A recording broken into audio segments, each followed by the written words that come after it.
Thanks for watching. Don't forget to like, comment, share and subscribe to. वालेकुम वरहमतुल्लाहि वबरकातुह। मुहतरम सामिईन, बाज़ नौजवान हज़रात रोज़े की हालत में भी यूट्यूब या फेसबुक वग़ैरह पर गंदी तस्वीरें और वीडियो देखते रहते हैं, जिससे उनके दिल में बुरे बुरे ख़यालात आते हैं, शहवत उभरती है और कभी कभी इंज़ाल भी हो जाता है, यानी मनी निकल जाती है।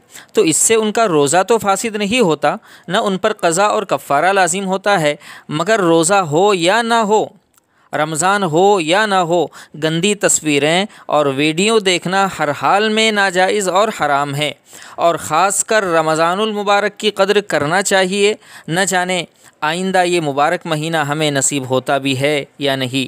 लिहाजा मुस्लिम नौजवानों को इससे बाज़ आ जाना चाहिए। अगर फिर भी बाज़ नहीं आए तो ऐसे लोगों के लिए अल्लाह पाक ने दर्दनाक अज़ाब और ज़िल्लत वाला अज़ाब तैयार कर रखा है।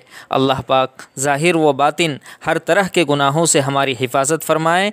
आमीन या रब्बल आलमीन।